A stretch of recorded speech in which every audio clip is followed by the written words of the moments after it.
Hello, and welcome all to episode 59 of the Spooky Horror Show podcast. I am your host, Sean. I'm joined again by Anthony.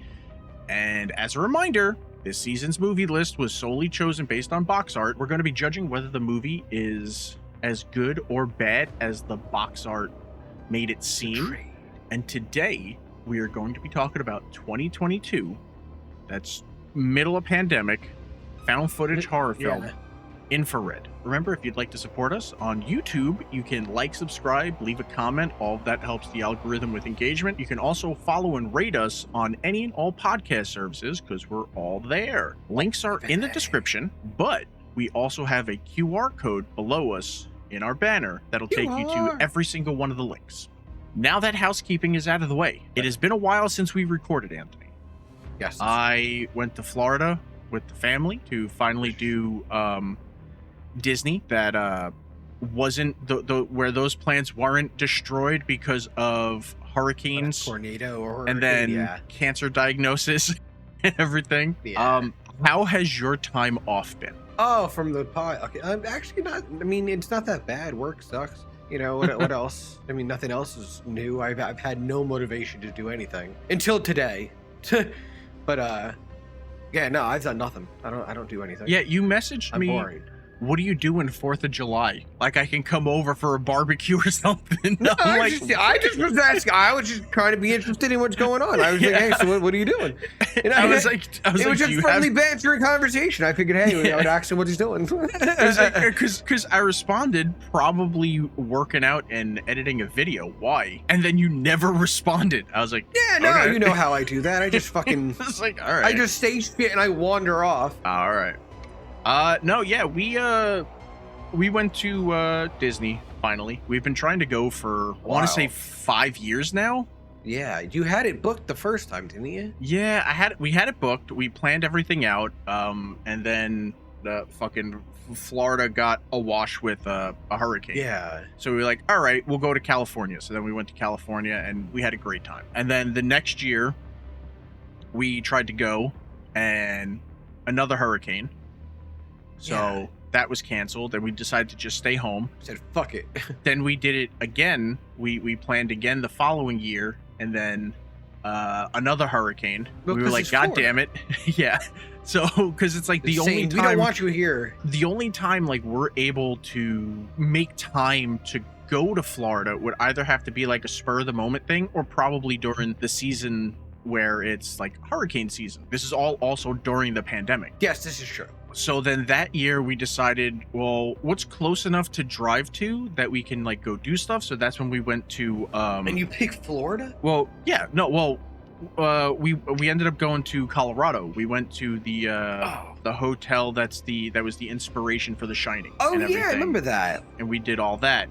And then there was her cancer diagnosis. So then all last year was put the damper in things. Cancer. Yeah.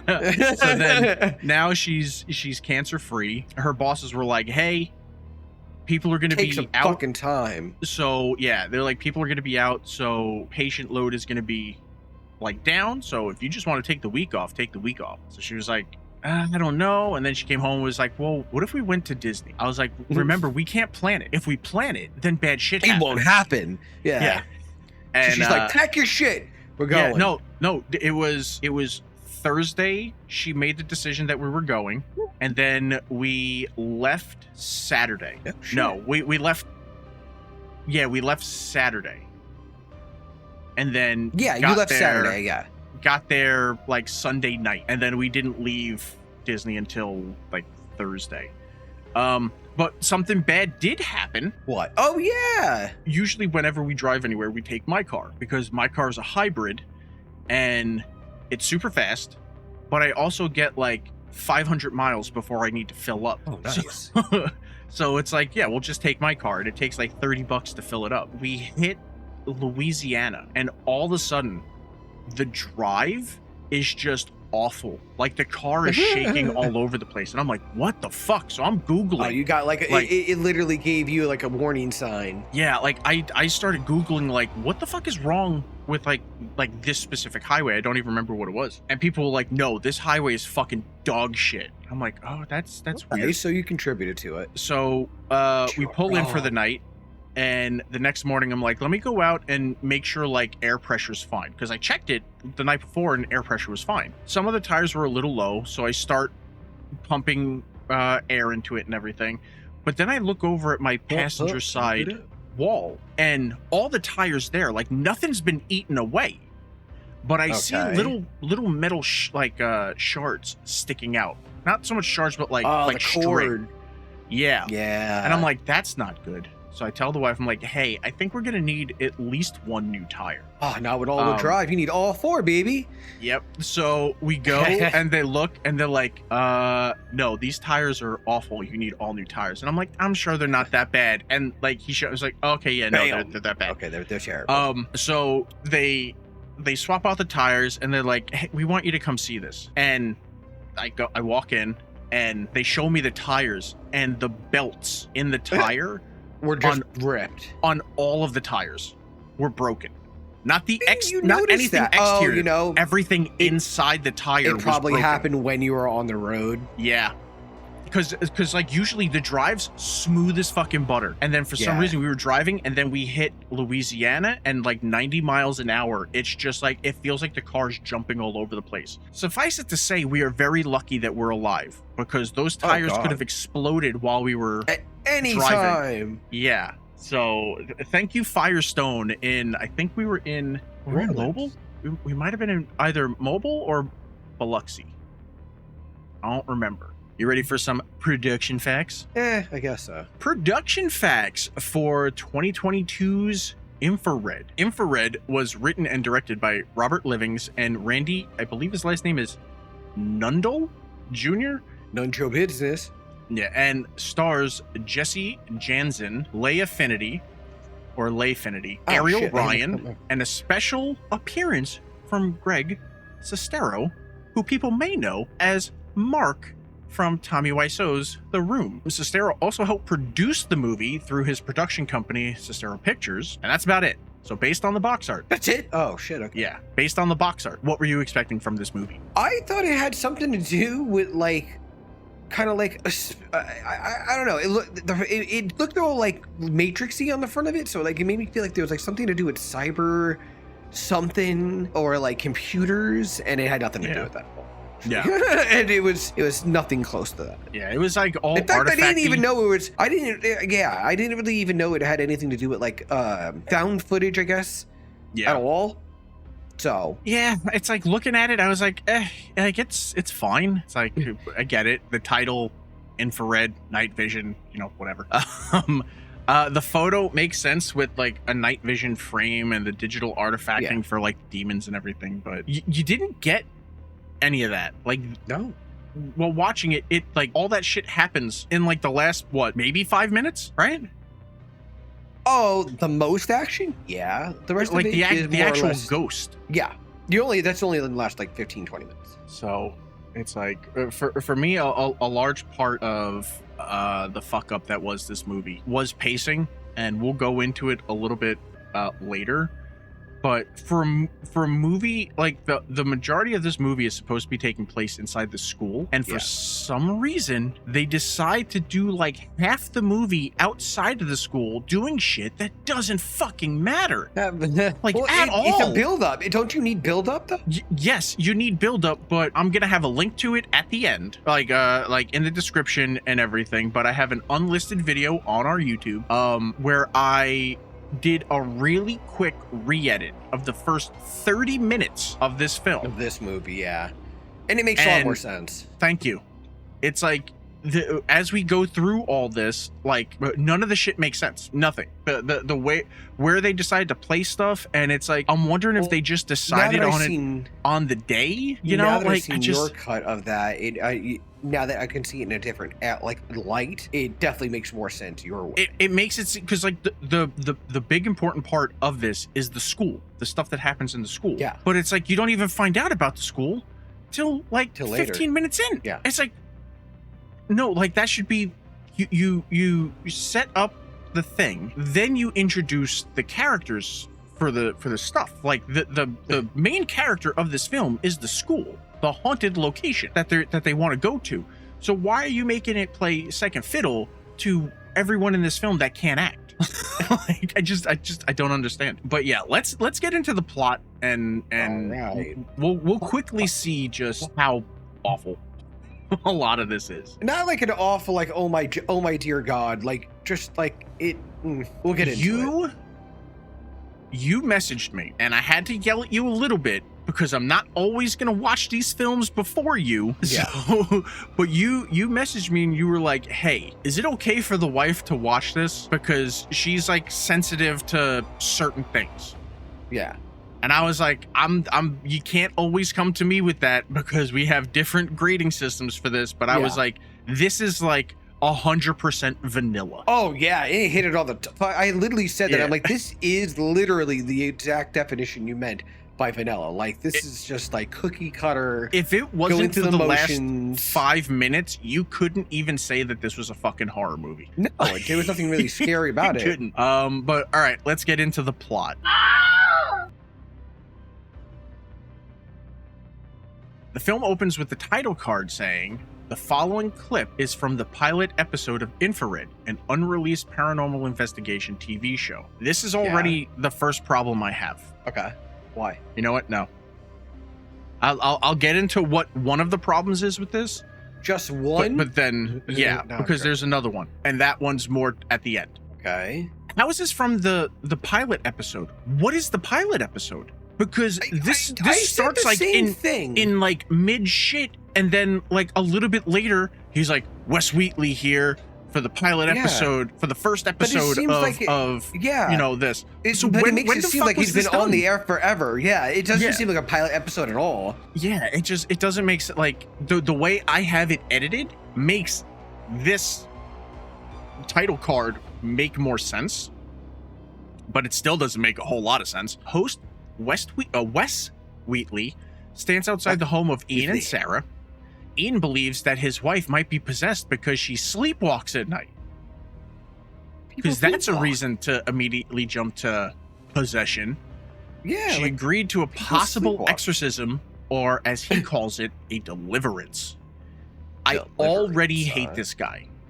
And it's if you notice, a lot of the ghost hunting shows, because I am like, besides slashers and more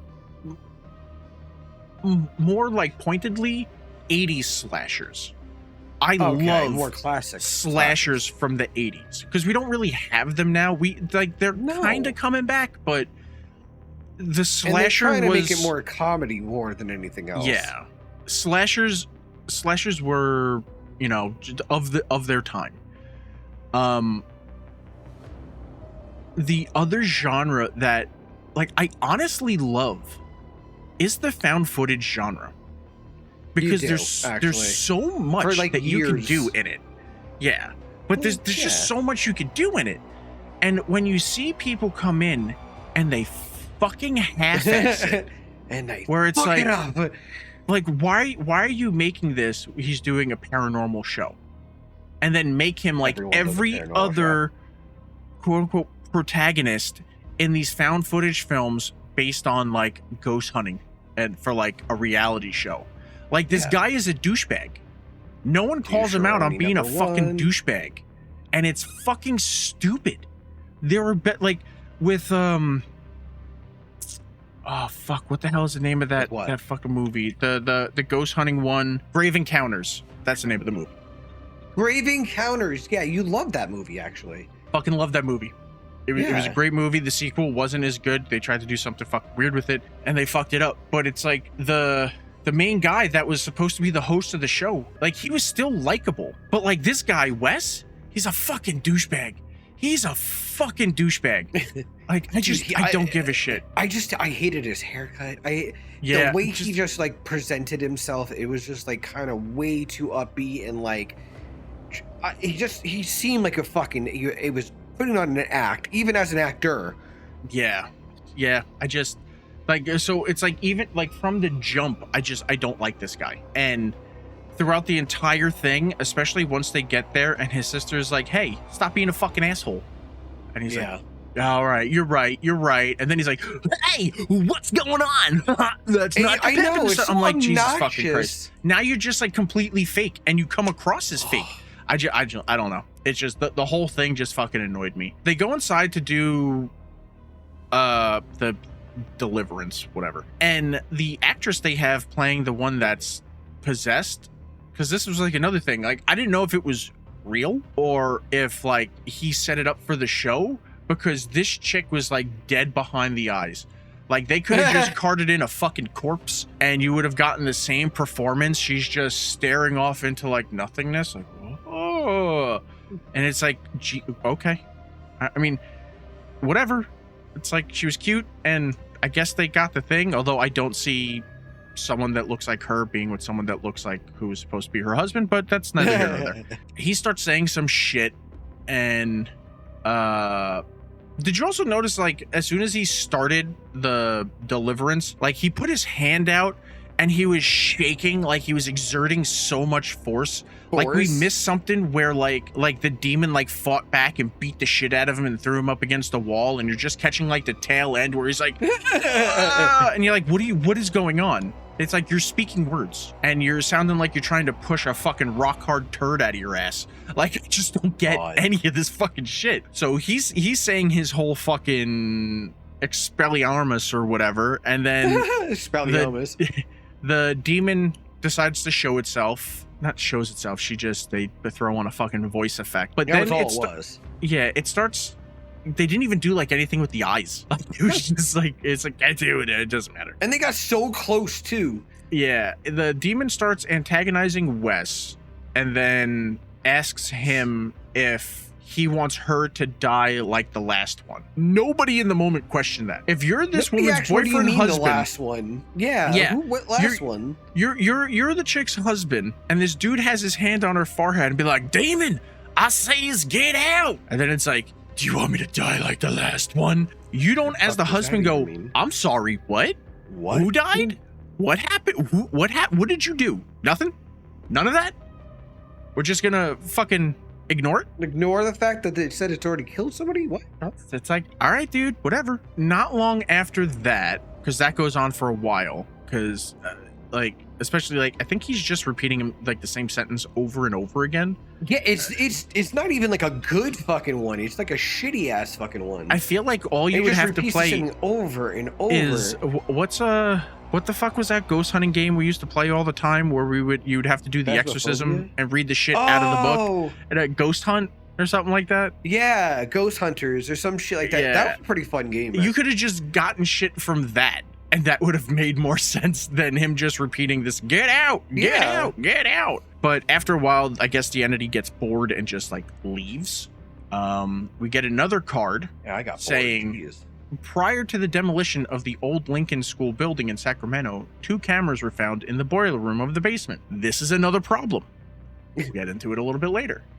This is the footage found on the first camera. Jane is messing with her camera while waiting in her car. Jeff arrives and startles her. He gives her the keys to the school and tells her she needs to make it quick. So she enters the school, wanders around for a little while. She sets up a couple of little of those, like, I think they were like the I don't think they were DJI. I'm pretty sure they're like the GoPro like cube camera type cube camera. Yeah, they're huge. Yeah, I think they're possibly the cameras that like they were like, oh look, you can put it in a glass of water and pour water over and get a cool shot or some fucking stupid shit like that. But yeah, she set it up to just record through the night, and she'll just come back in the morning and get it. If it's like you have to be quick about getting in and out, well, like, how do you expect to be able to just like be in and out, be in there for an hour and then come back the next day and pick it up? She doesn't actually have a plan for where she wants to place them, but the first camera she puts underneath the water fountain on top of an electrical outlet. And I think they're in pretty good spots. Yeah, no, she put them in good spots because what is it? It's her main camera starts to become staticky and then goes back to normal.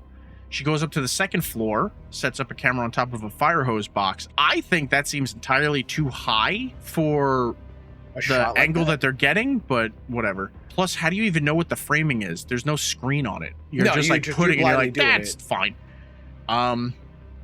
She does a Superman stretch, gets that up there, and then she goes walking around.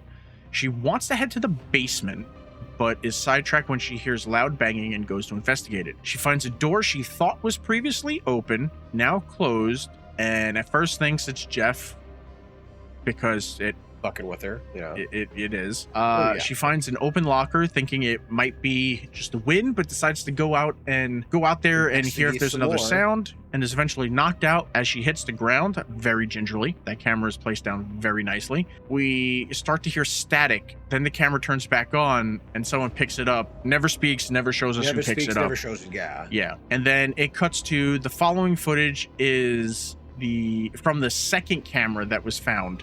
Yeah. Because they also found one of the cameras still there. Yeah. So when they were Randy, the producer of the infrared show, meets up with Isabel to talk about the show and her brother. She explains that she just wants to help people like reconnect with dead loved ones and doesn't deal with demons or evil in general. She also explains that she and Wes have different styles, but because she knows they're working with him, she wants to be a little bit more reserved with what she says, because I think she's trying to fix the relationship with her brother. Yeah, that's what it seems like. Randy asked the last time she spoke with him, and says it's been a couple of years, like after like their mom got sick and died and everything. They say all this footage isn't going into the show. Liars. They're just all fucking liars. Anytime anyone's filming you, no, it's off. Why is there a red light there? That's turned off. That means it's off. Red means stop. Red means stop, yeah. It's like, no, this isn't going in the show. Then why do you have her mic'd up and a film crew like what? It's just, whatever, man. But Randy says that he wants to try to use the information he has here to help humanize Wes because he's kind of insufferable. And yeah, they ask her if she does exorcisms. She tells them no. When asked if Wes does them, she tells them that he has. That's part of the reason why they don't speak. And then it cuts over to Wes explaining how he goes about investigating claims by showing an example of a video that he was sent. Yeah. He's looking over the security footage. It's like a door closing, and I think something else, like a chair gets knocked over or something. Yeah, the orb. Yeah. The orb. And he says the first thing he does is check to see if it's practical. Well, of course it's practical. What are you talking about? You have one camera. Like, if it's like, oh, this door closes by itself all the time, why is there just that one feed? You have to double check. You put a camera on the other side too, because for all you know, someone's standing on the other side and closing it. Yeah. Like, you don't know. Or someone has like a string or something. The spirit orb knocked the chair over. It's like, or a piece of string was like tied to it. But it's another one of those things in all these found footage, ghost hunting reality show type movies where, and it's on the actual reality, like ghost hunting shows too, that the people doing the investigating never want it to not be something cool. It's like, it's clearly someone pulling fishing wire. It's clearly someone behind the door. Okay. It's not, it's like with Ghost Adventures. It's like with Ghost Adventures and how everything is a demon. Everything. Oh, this place is haunted by demons. It's infested with demons. Why? You sure it's not just rats in the walls? You sure that's not what it is? Because these buildings are old and fucking decrepit. No, it's not the years of termite damage that caused this stuff, or a leaky fucking pipe. It's like the bullshit with Ed and Lorraine Warren in the I don't even know what the fuck those movies are called. Not Insidious. Fuck are those movies? I think the first film of the series that they were doing, it showed them in a house where they were like, oh no, your house isn't haunted. You see, it's this creaky floorboard caused by this. Yes. And all that. He goes and it's through like, it. They made them do that, but they never did that. They had a whole scam going where it's like, they would walk up and she would paint like pictures of houses and then go up and be like, oh, your house is haunted. I drew this in a vision. And then they'd go and fucking scam people. It's essentially what like he's doing. It's like he's looking at this thing and it's like, oh, for then a ghost call. Oh, did you see that fucking spirit orb? And the camera guy's like looking like, yeah, I don't see shit, because there's nothing fucking there. It's fucking dirt. It's just, I really do wish in more of these like type of things they went and explored and showed like it would have been great if with the Deliverance they didn't have that whole thing about do you want her to die like the other one and stuff. Twins. And it came out that like while they're doing it, he realizes that she's faking. Oh, no, okay. That would have been better. That would have made, because then you could show that like he's annoyed that like he was scammed, or that he's really and all trying to this look. stuff. He's trying to look hard to find real evidence. Yeah. Instead, it's just like you go, look, I have a picture of a ghost, and he's like, oh my god, did you see that awesome picture of a ghost? It's like, bro, fucking media literacy, for the love of fucking god. But then he shows them his fancy fanny pack. I mean, his spirit satchel that holds all his ghost hunting tools, like his book of demons and his infrared camcorder. When he pulled that fucking book out, man, it's like, bro, you got that shit from fucking Etsy. What are you talking about? It's my demon book. It holds all my treasures. But can only recite the same thing over and over again. We cut to Wes and the team heading over to client Jay and Nicole's house for the first episode of Infrared. Even though he just recorded, we got the thing that said these are clips from the unaired pilot of it. But now he's heading to the house for the first episode, even though the deliverance was from the first episode. From the first episode. So how are things being fucking edited? Episode? Exactly. The editing in this is like all fucked up, which is one of the reasons why I re-edited the first 30 minutes of this and cut it down. Because if you noticed at the end of that, it just transitioned to what was remaining of the original opening to where like I ended it, where what's his name? Greg says the fucking owner's manual or whatever. Yeah. To get to the same spot, there was more time, and I could have edited it more, but I was drunk last night and not really able to do it, so I was doing it this morning, and I was just trying to get it done. But yeah, so he's heading over to Jay and Nicole's house for the first episode of Infrared. From what they've told him, it sounds like it's just a regular old haunting, so he's just going over to do a cleansing. Routine. Randy starts asking some important questions. Do they know that we're filming? Because that's like... That is an important thing. That's a pretty important question to know when you're heading over to a place. Gonna have to hit waivers, yeah. Wes tells them, yeah, but when they get there, he's like, I just need to talk to the guy real quick. And then from what you're seeing is he sees the cameras and he's like, no, it's fine. We don't need to do this. So he walks back telling them like, we got the wrong dates. It's actually next week or whatever. It's like, you're laved up, dude. We hear everything that you're saying.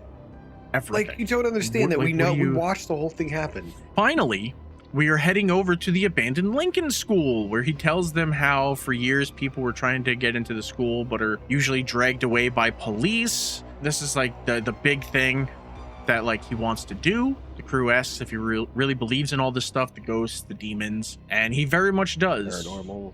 Which shocks the crew. And I don't understand why. You've seen him. Why? Because, you've been with him this whole time. Yeah. He hasn't really given anyone the impression that this is all for show. So he tells them how he grew up in a religious home, and then they ask him about his sister. Like, if his sister was also religious, and now he starts to act all cagey. He doesn't want her mentioned in the show. She isn't part of the show, so there's no reason to talk about her. He distracts the crew by telling them the story about why the school was closed down, with the most popular reason, like rumor, being a 7th grade teacher went crazy and killed the entire classroom of students. There's another one where a horde of demon rats. That was one of them, came in. But in reality, it was a gas leak. It killed a teacher and like 5 of the students. Now we cut back to Isabel being followed by the same film crew as she goes to perform a cleansing at Judy's house. Judy contacted her because her late husband is dead, and now she thinks he isn't at peace. Surprise, surprise, she's the more professional one, and told the homeowner about the camera crew and cleared everything with her beforehand. So the right way. Judy's just like, come on in. Yeah, let's take care of this. Isabel tells her that she'll need some privacy to perform the ritual. And when Judy locks herself away, Isabel begins. Okay. So she does it by herself. I want you to explain to, like, I cut out the thing where Judy walks around telling him, like, oh, Jim Bob or whatever her husband's name was, like, made her a cup of coffee. So it's like she smells it. And, like, when the laundry's done, it smells. Yeah. Like, what? She does, like, little memories and flashbacks. Yeah. What was your favorite scene about it? Because you started, when you were watching my edit, you started complaining about the same thing again. Wait, what? What Judy does. Now I don't remember what I said. When she's like, It's back there, and I can hear my husband's voice. Oh my god. This woman tries to make this fucking weird, like, child voice. And I'm like, what are you doing? That doesn't even sound like a child. It's like Baby Jim. You didn't know him as a baby. Why would that be a sound that you hear? It's like in Talladega Nights where they're talking about like baby Jesus. Well, I like him in the baby Jesus form. It's like, Jesus Christ, man. Just fucking Christ. Bless your heart. Fucking yes. She's absolutely like dealing with it. You go, bless your heart.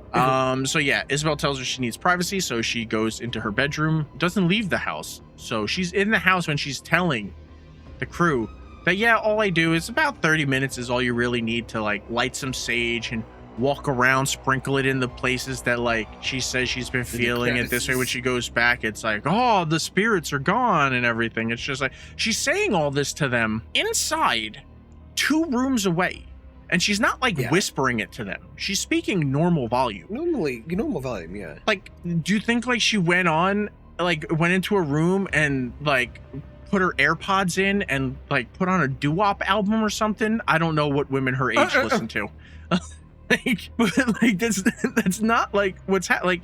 She probably has her ear to the door listening just in case Jimmy Joe or whatever his name was tries to speak to her like a baby again.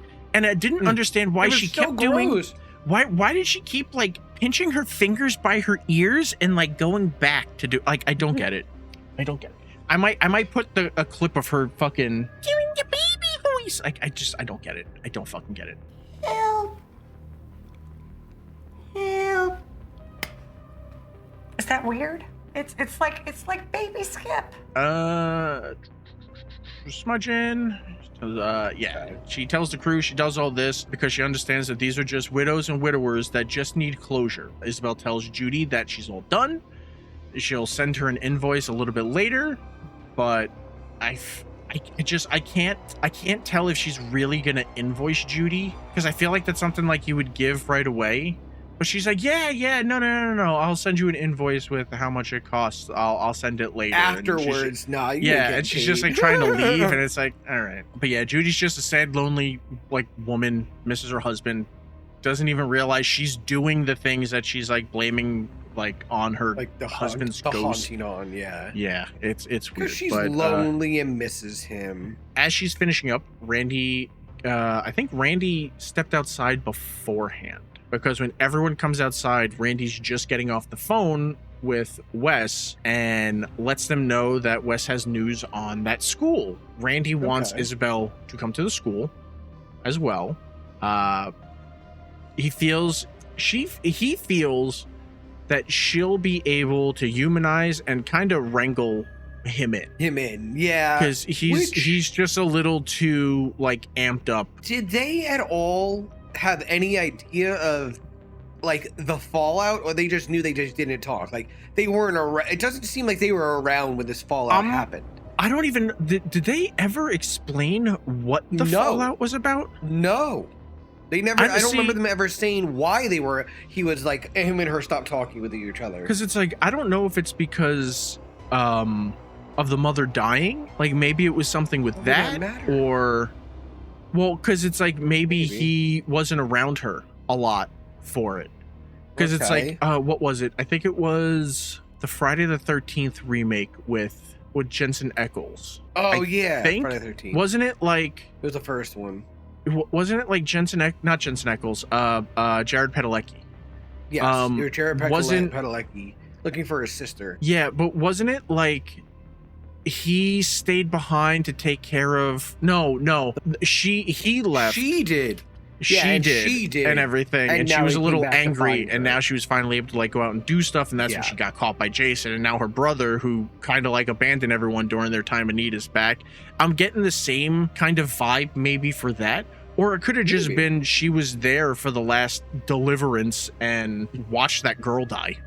And she was just like, no, I want no part of this. But the fact that like they keep talking about there being a rift and then never explaining it kind of makes me think it might have been cut. But then why would you keep all this stuff where it talks about it in? Like that's just the editing in this was terrible.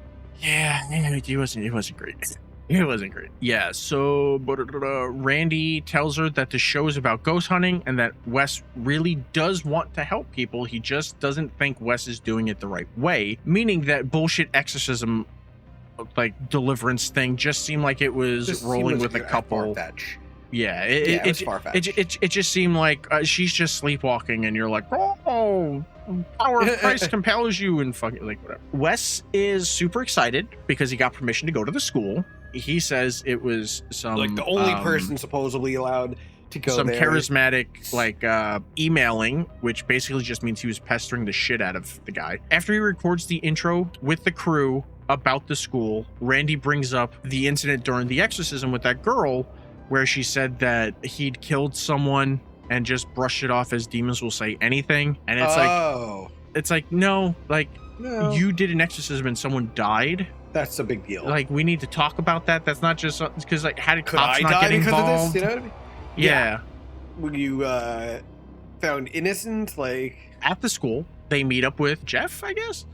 I guess Jeff. that's his name, Jeff, because it's Dumbass Greg Jeff. Cicero. So yeah, it's Jeff. But every time I see him in my head, I go, "Oh, hi, Mark." Jeff is super a enthusiastic and a little cringe as they head Very towards the cringe. door to give. Yeah, as they head towards the door to give the tour. I hate that rhymes, and it's like I even said it like a second time, and I was just like, I don't like that. Isabel shows up. Wes is freaking out that she's here and pulls Randy to the side, which annoys Jeff, but he's like, let's go. I got other places to go. Wes just decides to fucking roll with it and just have her there. The tour doesn't really matter. It's just, it feels like it's cringy improv. Like they had Greg there and they were like, well, you're producing this too, so like say whatever you want. So he's just like, oh, at midnight this water fountain serves Kool-Aid. it does. It sounded like he was just saying random fucking shit just to fill it. And I was It's like that's some dumbass shit though. That we didn't even come up with anything good. It's just no. This is I didn't like it. There's a lot of shit like this that's just like the filler crap that you could have had fucking literally anything else. Greg tells the group about the AC in one of the rooms that turns on even though the outlet is broken. Wes asks if there's still power in the building. Jeff says no, but Randy brings up the fact that the exit lights are on. So, well, there's definitely power somewhere. Yeah, there's a backup generator somewhere.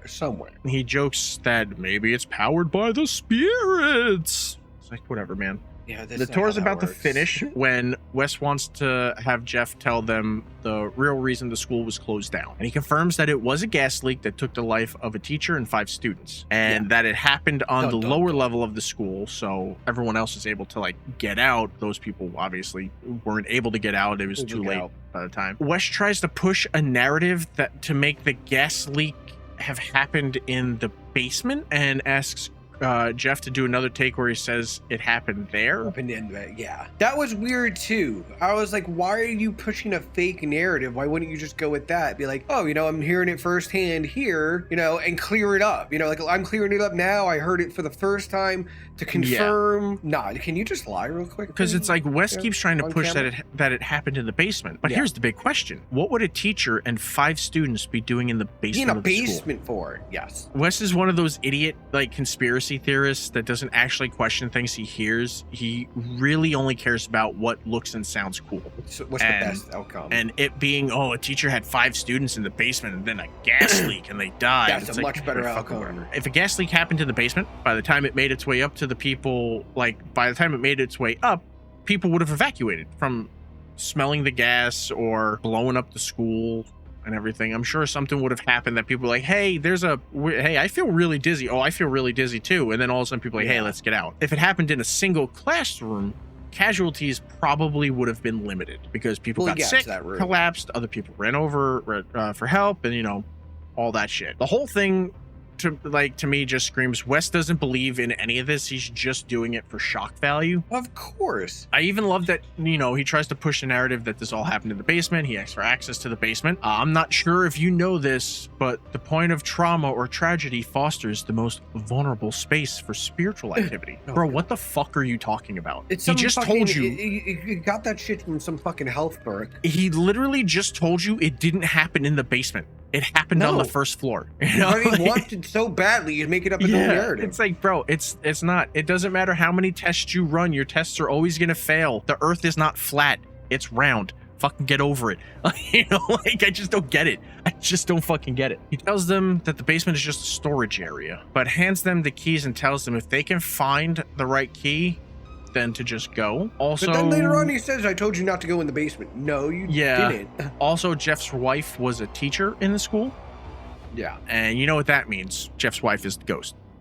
Of course. It's like, if you couldn't figure that out, yeah. And with that, Jeff leaves the school. Wes is pissed that his sister is here again and asks Rob and the sound guy if they knew Randy was bringing Isabel on the shoot. And after a little nudging, they tell Wes they shot with her the other day. Of course. Wes, the entire time they're walking around trying to get like all these shots, he's just such a fucking child. The entire time. It's like, because his sister's there, he's just like pouty. He's like, she's ruining my take. It's not any better when he actually It's like, says, fucking- okay, let's continue on or whatever. Then he It's actually like, gets just be a dumbass fucking too. person. Like, it's not that hard. It's like I say, like with all these movies where you have to have people where like people are supposed to be friends, and you're like, how would you talk to your friend? Not like that. That's how you talk to them. Like, acting Yeah, is that's not not like fucking them. hard. It's playing fucking pretend. You don't have to get into method acting and I am the Joker. Like, you don't have to do that shit. All right. You're playing fucking pretend. You are not really that person. You're playing a role where you're, I don't know, maybe a little brother. She looks like 20 years older than him. So I can't fucking tell. She looks old. But it's like, I'm assuming you're the little brother. Okay. You just act like a little brother. That's it. When you're at like Christmas dinner, do you go like, what's going on? You gotta put a little bit more pep in your step. Like, no, you don't fucking do that. You talk like a fucking person. That's all that it comes down to. Talk like a fucking person. But it's like they gotta throw on their fucking like acting school fucking hat, and it's just, it always makes I it felt like he overacted stupid. every fucking scene. Everything, every fucking and it got scene. worse as soon as she got in, like, okay, she's in it. It got even worse. And she's Then it's even just- like, yeah. There's no need for this. They let Wes stew in his anger, and they go to shoot some B-roll, only to find Randy and Isabel arguing outside about her being there. She wants to leave because Wes doesn't want her there, but Randy talked her into staying. Randy tells Wes he's got to get Isabel so they can reshoot the intro, which annoys Wes even more, and Rob basically tells him to shut the fuck up. This is what he does for a living. Make shows, And let him make do his movies. shit. And he basically tells him, like, bro, you're not fucking likable. You come across as an utter piece of fucking shit. Your sister is likable, so she needs to be there. She's the balance in it. What I love is Wes comes back with the insult of like something like, what you do for a living, I found you on Craigslist or something like that. Yeah, he did. It's like, okay, you still hired him for that specific role. He's done this in other things. Just because he's advertising that he'll work on Craigslist, like, you're paying him to be there to do this. Like, other people have probably done the same thing. Like, what are you talking about? Job. I'm sorry, have you ever shot a show before? No, you fucking idiot. Otherwise you would have known how to do a fucking intro the right way and to lead a fucking I was gonna say a witness. It's not really a witness, but like, you know, lead a conversation with someone else and like banter. But no, you're a smug fucking asshole that's like, look at my book of demons. I mean, shut the fuck up, asshole. When he whipped it, that was hilarious when he whipped that thing out. Wes can't do an intro to save his life. He's also yelling, and then he storms off. Isabel gets annoyed because she realizes Randy never spoke to Wes about her being there. Like, that never happened. As she's leaving, Randy again stops her and tells her that the show isn't working. He wants it to work. They all want it to work, but Wes lacks confidence, and it's showing in all of the footage they're getting because he doesn't know what the fuck he's doing. Because he doesn't, he can't take the curveball. Randy feels she's the only one that can like really get him his camera ready. I guess, but it's just he needs the confidence and he just doesn't have it. She goes outside and talks to him. After a conversation, they open up to each other and she gasses him up, and when they head back in, the whole mood is different. They reshoot the intro, and heading back to the basement door, he's still pushing the basement key narrative. Basement is key narrative, but none of the keys work. Which he was told it wasn't. So they head upstairs. They're walking around upstairs. The school seems quiet and weird. The EMF reader isn't doing anything until they come across a hallway that smells like smoke where a security guard would patrol. Randy asks if Isabel knows how to use an EMF reader. Wes tells everyone she's in tune with the spiritual world, so she doesn't need an EMF.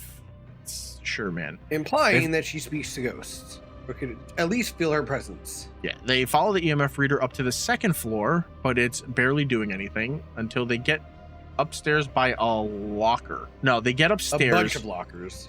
Yeah, and then downstairs, a locker is slammed. When Or they was were it all down the locked, hall? because earlier all of them were locked. They couldn't open any. Yeah, a locker gets slammed. I'm not completely sure where, and it scares the shit out of them. They turn to investigate. The EMF reader begins to slowly beep, and then it freaks out as they get up to the locker. When they open it, the EMF stops, and nothing is inside of it. When they shut it again, it starts beeping again. So they're walking around this empty school. It obviously it's going to be echoey. Yes, because it's empty. But Christ almighty, it sounded like they were walking around in high heels and big ass heavy boots. Why was that the sounds? Was nobody wearing sensible sneakers? Like, I don't get it. They walk into a room, the EMF begins freaking out, and Isabel starts crying in pain. This is so fucking weird.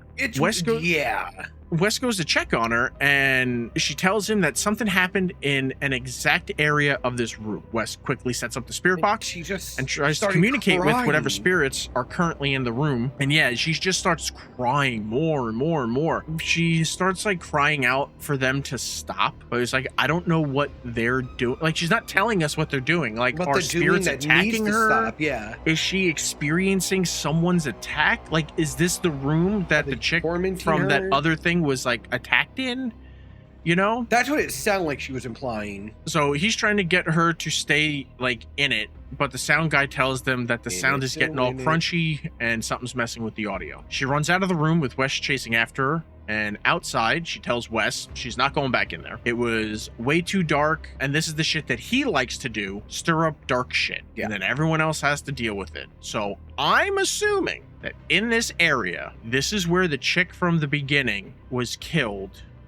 And she's also referring to the fact that it is in fact Wes's fault that girl died at that other exorcism. So I'm assuming this is supposed to be the thing that's like, this is why we don't talk anymore, because you don't know how to stop. But whatever.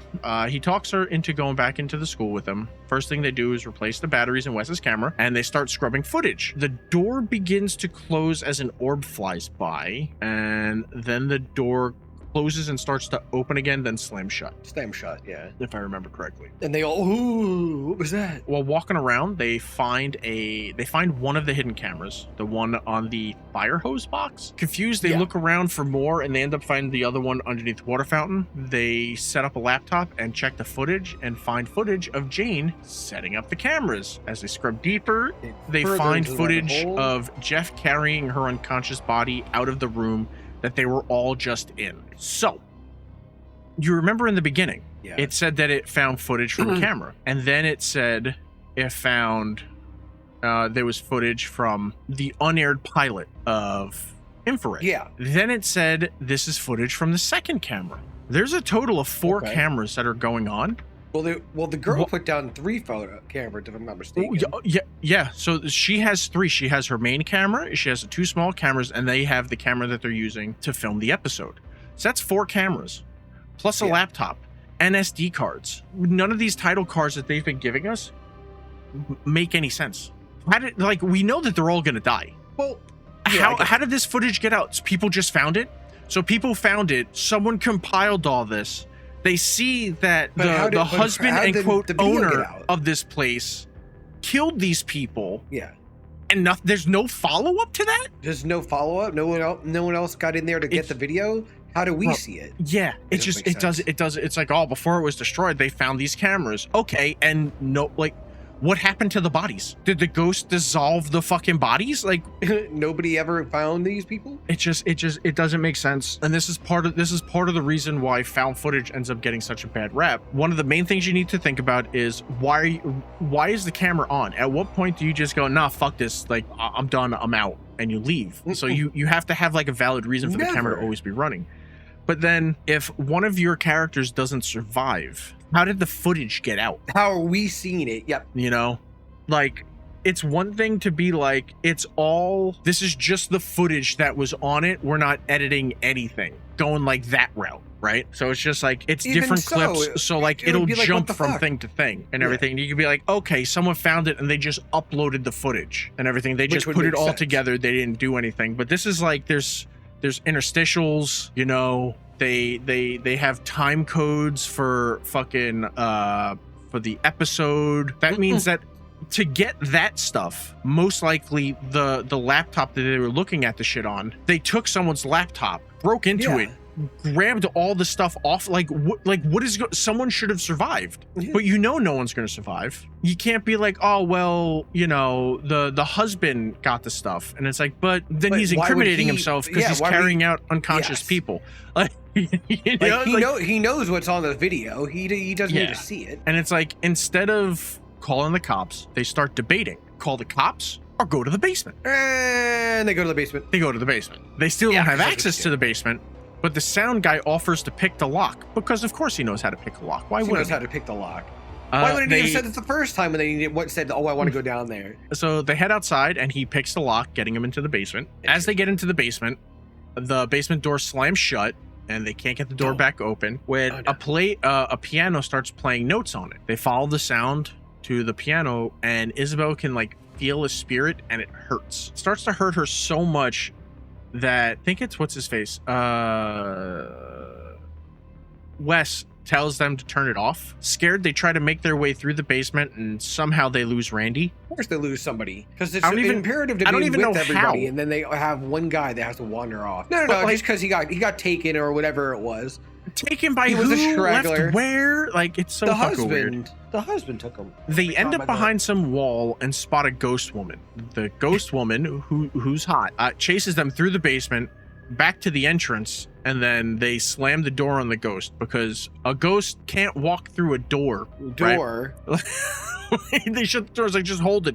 Let me start reading. Wes starts reading from the fucking demon book, and the banging stops. They turn around, and Jeff is standing there Just holding so a gun. happened. He starts monologuing and forces them further into the basement to an area of the basement where the gas leak happened. He takes them over, like, I guess, like, deep into the bowels. He's still monologuing. It all seems like it's improv. Not good improv, but, you know, how Nothing much about his improv is acting's actually good good. improv. I don't get what this area is that he's locking them in. It seems like it's behind something, Yeah, it seems like it's a trap. behind a stage or Yeah, something. I don't know. I also don't understand why they can't get it open afterwards. You know, if it's the same. I think you're supposed to be like locking them in, but it doesn't seem like there's a lock for anything there. It just slides Yeah, up and because down. I feel like because someone looked in there before and got scared by the ghost. Yeah. But there was no lock on it. It's just a slidey wall that goes down. It's like a metal, like, doggy door or whatever. So it's just fucking lift the thing back. Like, I don't know. But they can't get it open. Jeff leaves, telling them to say hi to his wife for him. As they try to get out, the audio starts to crackle again, and the angelic sounds of a woman singing is heard, as they can also hear Jeff whistling outside. As they switch back to infrared, his wife pops up and attacks them. The film ends with what would be how the footage was found, but instead of having characters' names, it has the actors' names. Oh, okay. That's weird. Why would they do Right. it like that? It says footage found and compiled by Robert Livings and Randy Nundle Jr., featuring images of Jesse Jansen, Leah Finity, Greg Sestero, Ariel Ryan, Randy Nundle Jr., Laurie Richardson, Austin Blank, Samantha Laurenti, Ian C. Hops, Robert Livings, and Romulo Reyes. Audio collected and mixed by Austin Blank. So instead of telling you like how like they came across it, they basically just used all of that as the end credits, because that wasn't any of their That's character names. Oh my god, that's stupid. Right? Like, I think audio collected and mixed by, I think Austin Blank was the sound guy for it all. Really? That's Yeah. So it's just, that's so fucking dumb. But that's the end of Infrared. yay! Terrible awful. movie. So what'd you think? What are your final It was thoughts? terrible. It was terrible. I was not happy I was not impressed with it at all. It was very, very fucking boring. Very, as you told me, very vanilla. It was not. It was nothing entertaining. But what's sad is it's still better than a majority of the movies that we've watched so far. Oh no, yeah. That's Not by much. This is still probably just like a 2 out of 5. Yeah, I was gonna say 2. It's like, but that's like, that's the best. That's honestly like the best that I can do, because it wasn't scary. The editing was all fucking over the place. The story The acting was terrible. Yeah, the acting wasn't good. It's just like a lot of this, just like a lot of the shit you didn't need. The majority of the movie should have just taken place in the school. Like you should have had about 15 minutes of like all the intro shit, and then yeah, because it's like then like the deliverance thing doesn't even come up again. You know, like they keep talking about it, but it's never mentioned again. I took the opening 30 minutes. It takes about 30 minutes from the opening title to when Greg Sestero goes, "Oh, I'm Jeff. I'm the owner's manual." Ha ha ha ha. Yeah, that ha, fucking ha. owner's manual thing is so stupid. And because it's like once you get there, you're in the school. But that's 30 minutes. And I'm not completely sure what the runtime is. It's about an hour and a half. So it's about 90 minutes. So 30 minutes of that. Actually, no, because it's longer. Because that's just to them getting To the fucking thing. to the school. Once they're inside the school, like nothing happens. Nothing actually starts Towards happening. the Like end. like her being like, Towards the end. "Oh God, it's hurting me." None of that happens for probably about 55 minutes. And then that happens, they leave, and then they're like, "Oh, I have to get out of here." And then what is it called? Then they decide to go into the basement, and then there's like 10 minutes of Sestero fucking monologuing. And then I probably could have edited more, getting rid of a lot of shit, but I was just like, let me just do the 30 minutes because that basically sets it up. It's the whole setup is wrong because Jane's tape should have, no matter what, been the start. You start with Jane's tape because it sets up this location. It shows Greg's character show up, and it's like you kind of don't know what's going on with that. And it's like, all right. And then she goes and she explores the school because the school is the central character of this, and it's just like everyone else is playing It's it. the hotspot. And then you cut out the fucking deliverance because the whole exorcism shit doesn't fucking matter. And I was just like, you know what? Let me cut this the way that I think it would flow better, and I'll put it up on the YouTube. I have it as the majority of it is the new edit, and I have the original edit playing the same time. Like where I start the film is exactly where the film starts. So okay. it all plays this, like everything that's happening in mine is what should have been happening at the exact same time his movie was going and everything. Yeah. So you've watched this film a couple of times, so you've seen the intro a couple of times. Yeah. And you've watched It was just better arranged. My better re-edited arranged. is better. Yeah. Because it makes sense. So I'll put a link up to that so you guys can see it. It's unlisted, so you won't just be able to find it. You'll have to like click on the link to go to it. But yeah, editing can ruin a movie.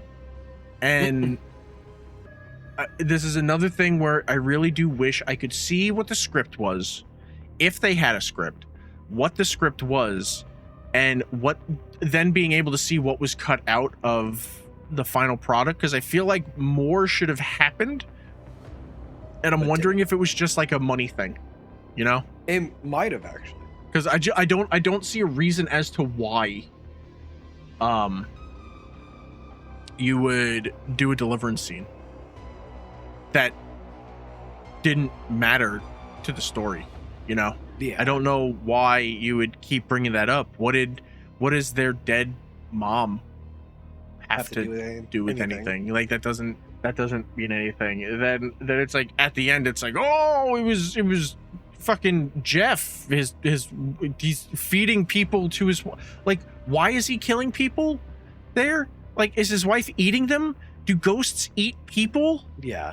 I'm There's no very real confused theory with what that is. He let them get there and shit like that, but and make such an emphasis on his wife. Yeah, it's like maybe if like they made her like a weird cannibal that like after the kids left, after the kids died, she didn't die, but the ghost of the children wouldn't let her leave, and it like drove her crazy, and like she was eating people and her husband was just like feeding them to her or something. Like that would make a little bit more sense, but like at this point it's like, why the fuck did you kill the chick that was just walking around recording? Like she wasn't doing anything. Let her do her shit for an hour and then leave. Boom, done. Like that's it. Then these people come in and you just have them walk around, do whatever, and then fucking leave. The whole reason they stayed was because the sister sensed the fucking you killing the fucking Jane or whatever her name was. So now there's like it didn't make sense. Nothing in this movie made sense, but it was still better than a lot of the other stuff we watched this season. So there is still that, and we still have a shit ton of fucking just bangers coming up. Cannibal Apocalypse is next. It's a 70s movie. I don't really know how. But yeah, that is it for this week's episode of the Spooky Horror Show podcast. Remember, every time I say subscribe, if you're watching on YouTube, the subscribe button will start to glow and stuff, and to make it stop doing that annoying thing, you have to subscribe. That will help us, like I said. If you prefer just listening on podcast services, we're on everything. It's I have that set up, and on Spotify you also get the video version. So the same thing you see on YouTube, you'll see on Spotify, or you can choose to not watch the video on Spotify and just watch the just listen to the audio. You can do that too. I have it up there because it gives the option for both. It's kind of the same thing as YouTube, but I think with YouTube, I think you need to pay for the premium service to just get audio. I don't fucking know, because Google, I just got the email from Google that Google Podcast is going away, because Google Podcast is basically just going into like the podcast thing is just going into the Google Music and fucking YouTube. Like if you look at YouTube, I think there's like a podcast thing set up on the side, so it's just there. But that is it for this week. Thank you everybody very much for stopping by, and we will see all of you next time. Bye.